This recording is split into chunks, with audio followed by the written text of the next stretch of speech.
Très bien, donc bonjour à tous. Je m'appelle Anne Commerson. Je travaille à l'UFR STAPS de Lyon au sein du département management du sport et je viens ici vous faire une intervention sur l'usage que l'on fait de Spiral au sein même de ce département management. L'idée, c'est que dans la mesure où on a un usage différencié, il y aura un focus qui sera fait véritablement sur les formations à distance. Ce sont des formations que je coordonne. Pour contextualiser un petit peu les choses, on se situe donc au sein de l'Université Claude Bernard Lyon 1. L'UFR STAPS en est donc une composante qui forme à différents métiers et il y a notamment une filière de métiers qui est celle des métiers en lien avec le management des organisations sportives et c'est au sein même de cette filière qu'un différents usages ont donc été envisagés en ce qui concerne la plateforme Spiral. Alors, vous pouvez voir sur la flèche un petit peu l'illustration des usages de la plateforme. Alors, on a tout un pôle de formation pour lesquels on a vraiment une utilisation très importante de la plateforme. Ce sont les formations d'UGOS, d'Ostadex et L-Pro, licence professionnelle, qui sont organisées à distance. Et puis, on a un Master 1 en management des organisations sportives qui, lui, utilise la plateforme Spiral de manière équilibrée entre ces deux semestres, à savoir, il y a un semestre en présentiel exclusif et puis un semestre 2 pendant lesquels les étudiants sont en stage et ont accès à leurs cours directement sur Spiral. Et puis, on a deux autres formations, une licence 3 management du sport et un master 2 qui là utilisent la plateforme simplement pour mettre à disposition des étudiants qui sont en présentiel des contenus pédagogiques ponctuels. Si on doit faire justement donc ce focus là sur les formations qui apparaissent entourées en rouge, il faut savoir que ce sont donc des formations qui sont axées sur le développement de compétences en gestion et en développement des organisations sportives. Alors quand je parle d'organisations sportives, c'est aussi bien des fédérations, des ligues, des comités départementaux ou des clubs. Alors quelle est notre logique pédagogique en ce qui concerne les formations à distance ? Première chose, ce sont des formations qui se veulent être au service d'une part du projet du stagiaire, et d'autre part du projet de développement de la structure sportive, que ce soit ce que j'énonçais tout à l'heure, un club, un comité, une ligue. Autre logique, on a des gens qui sont forcément, des apprenants qui sont forcément en situation professionnelle, que ce soit des étudiants qui relèvent de la formation initiale ou que ce soit des professionnels, salariés ou demandeurs d'emploi qui relèvent de la formation continue. On leur demandera forcément d'être clairement investis dans une structure sportive. On aura donc affaire à des étudiants semi-professionnalisés ou alors à des salariés ou même des dirigeants du secteur sportif, des sportifs de haut niveau ou encore des sportifs professionnels en reconversion. C'est le cas notamment avec les joueurs de football professionnel ou les joueurs de basket avec qui on est amené à travailler. Alors, quels sont nos lieux de formation ? Évidemment, le premier lieu de ces formations, c'est la plateforme Spiral, j'allais dire à 90%, puisque l'ensemble, la quasi-totalité de notre formation se déroule sur la plateforme. Mais malgré tout, on a des rendez-vous ponctuels qui, dans certaines de nos formations, restent optionnels. On peut faire le choix d'être totalement à distance, mais en général, on encourage vivement à la rencontre au moins mensuelle, de manière à garder un peu un fil à la patte, de manière à pouvoir rencontrer régulièrement les responsables pédagogiques, les enseignants et puis aussi les autres personnes en formation. Autre grand principe, hier Olivier évoquait les différentes échelles, on va dire, de communication. On est vraiment, nous, à l'échelle du groupe, à l'échelle de la promotion. Pour une année de formation, par exemple, en licence professionnelle, on constitue un groupe, une classe, et la formation ne sera diffusée qu'à cette échelle-là. Et les communications ne se feront qu'à cette échelle-là. On n'a rien d'ouvert à l'extérieur, on est vraiment en vase clos pour le groupe considéré. Et puis enfin, on est dans une logique modulaire. Alors, dans l'organisation même de notre formation, puisqu'on a différents modules d'enseignement, que ce soit la stratégie de développement d'un club sportif, un module lié au marketing, un module lié à l'organisation d'événements sportifs, la gestion financière, etc. On a des blocs de cours comme ça. Et puis notre logique aussi, c'est qu'un module dans Spiral, pour ceux qui utilisent déjà l'outil Spiral, le module tel qu'il est proposé dans Spiral, pour nous, c'est une formation en entier. D'accord ? On n'a pas un module égale un enseignement, on a un module Spiral égale une formation. Et au sein de ce module, on en verra l'illustration, on a différentes salles de cours, entre guillemets, qui composent la formation. Alors justement, si je dois apporter un petit exemple, je prends une formation entière telle qu'elle pourrait apparaître lorsque la personne en formation, le professionnel qui est venu suivre cette licence pro pour justement optimiser le développement des projets au sein de son club, lorsqu'il rentre dans Spiral, il va avoir accès à l'ensemble de sa formation, mais les modules apparaîtront évidemment les uns après les autres en fonction du calendrier même de l'année. L'idée, c'est qu'on ne l'assassine pas tout de suite, on ne va pas lui faire peur dès l'entrée de la formation. Alors, il aura forcément accès à une zone qu'on a appelée information administrative, je ne sais pas si c'est très clair, au premier cours qui est tout de suite accessible, qui est l'approche stratégique dans les organisations sportives. Et puis, ce que vous voyez en bas, c'est en fait tout ce qu'on pourrait appeler les outils communs qui seront utiles tout au long de la formation. Ça va être le forum de la formation là-bas à l'extrémité, ça va être le blog qui nous sert, nous, responsables pédagogiques, à diffuser un certain nombre d'actualités, ça va être l'agenda.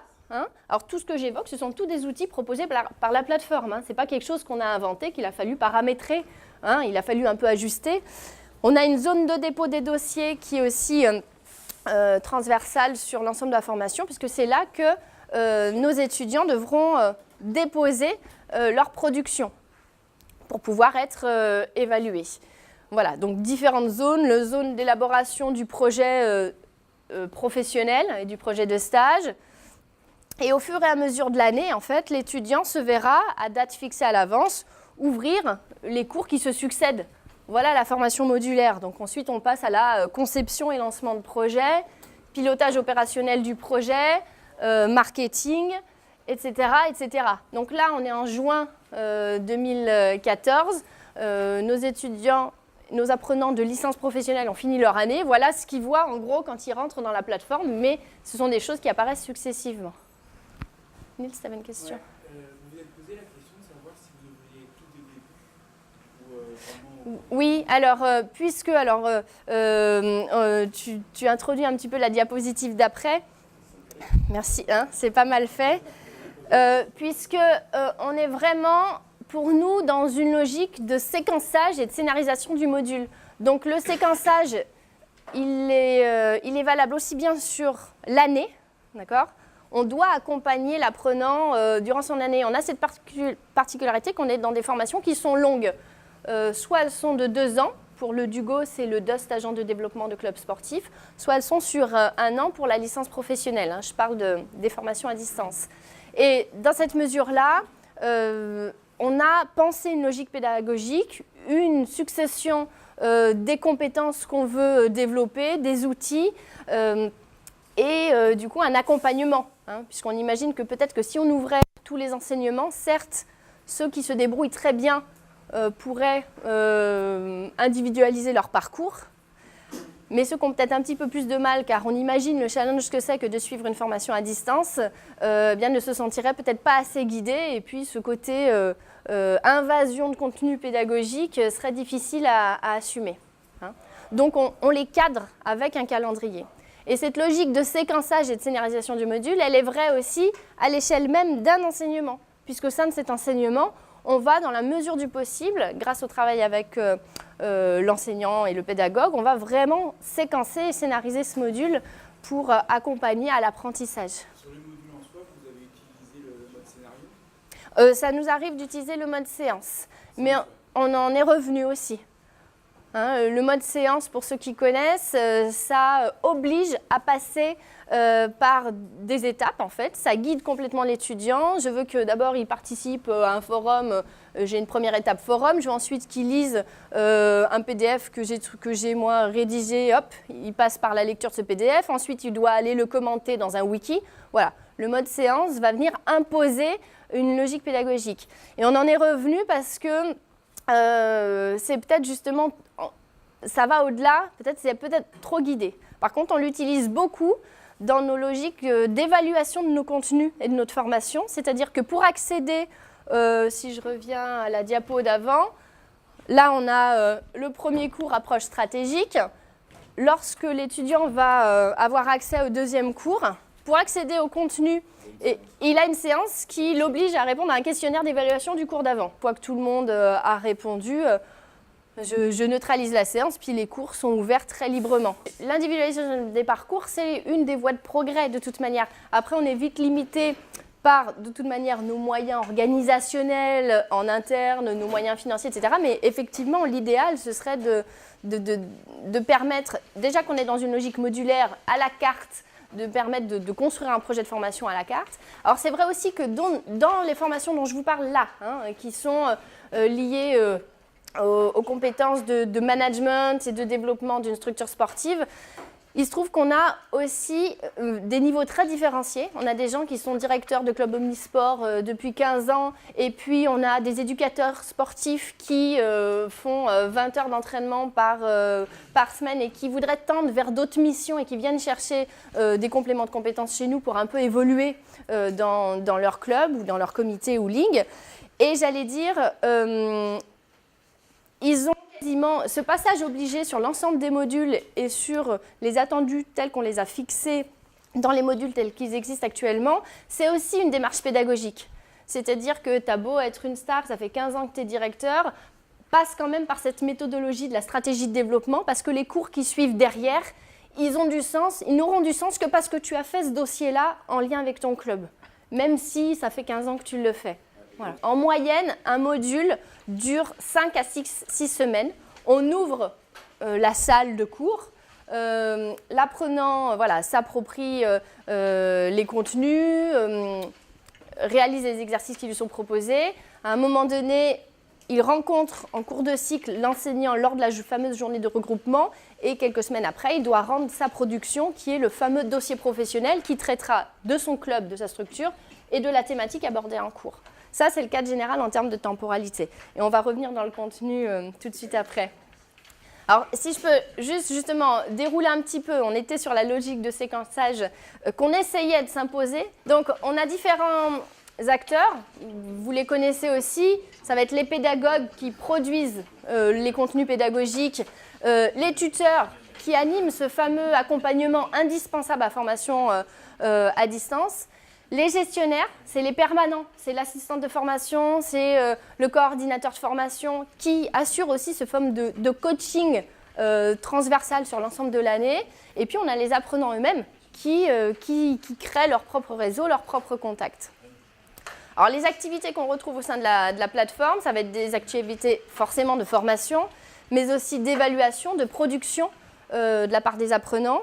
Et puis, ils vont avoir, via la plateforme aussi, un accompagnement et ils recevront des retours sur leur production. Hein. Tout ça se passe sur la plateforme. Et pour ce faire, on utilise les outils que nous propose Spiral.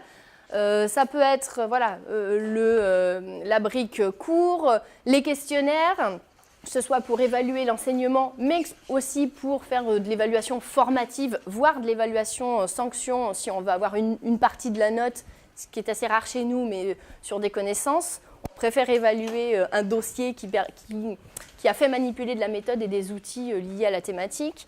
On a des blogs, des forums, une zone de dépôt qui permet à l'étudiant de déposer son travail, des wikis.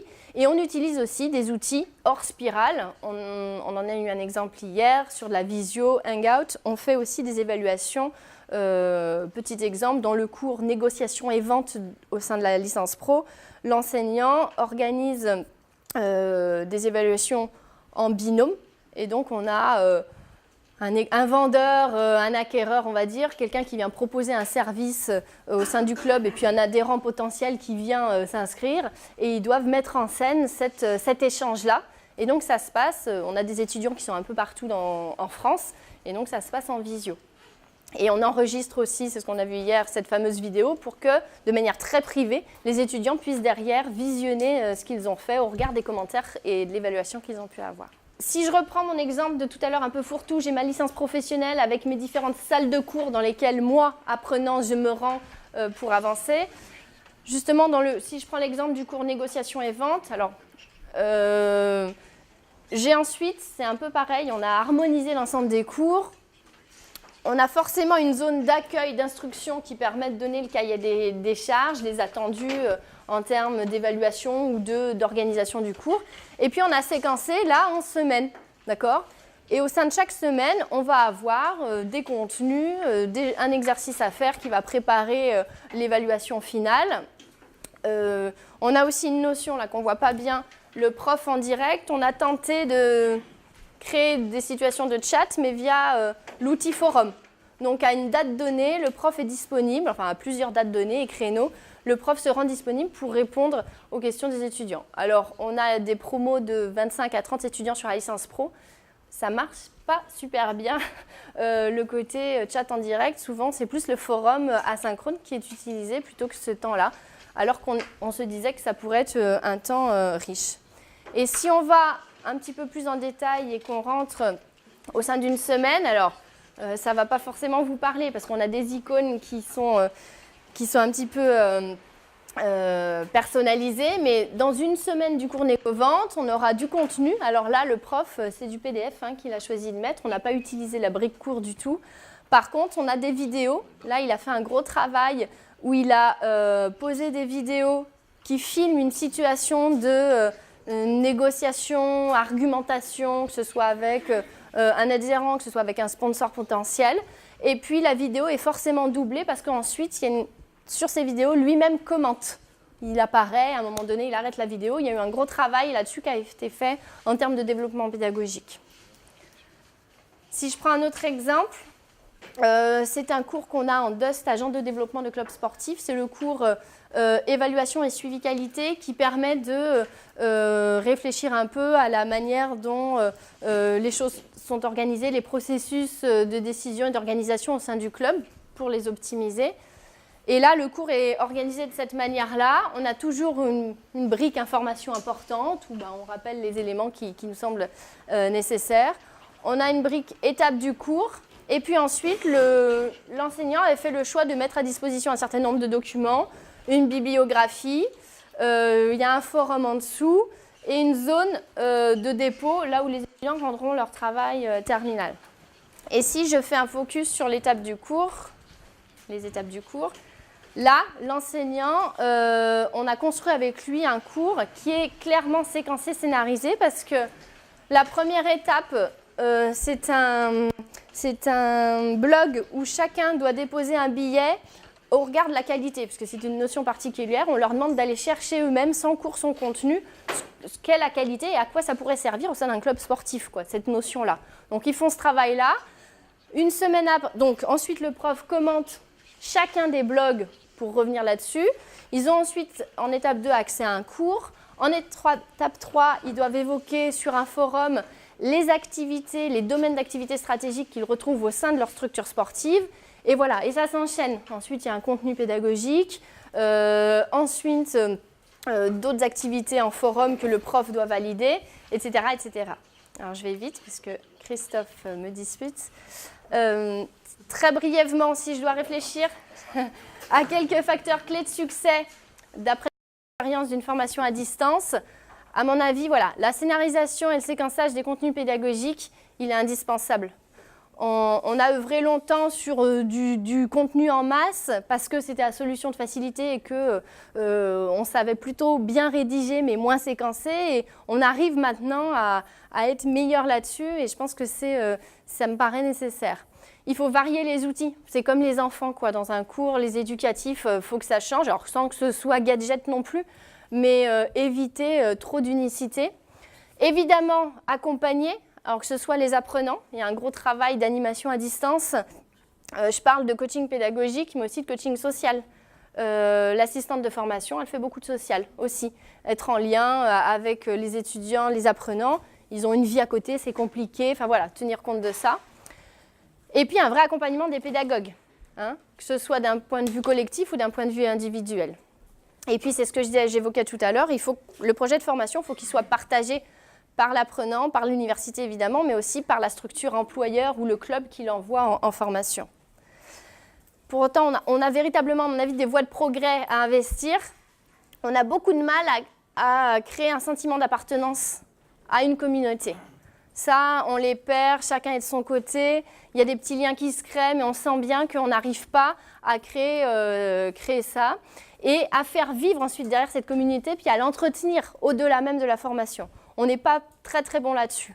Là où il faudrait progresser aussi, c'est sur la mobilisation des enseignants qui s'intéressent davantage à ces dispositifs-là et à des méthodes pédagogiques adaptées à la formation à distance. Et puis, j'allais dire, jusqu'à les rendre autonomes, parce que pour l'instant, c'est vraiment du maternage qu'on fait avec les enseignants, et je pense que du coup, ça joue sur des fois, le désintérêt ou le manque d'intérêt qu'ils pourraient avoir sur ces formations-là. Voilà, Christophe, merci de ce temps.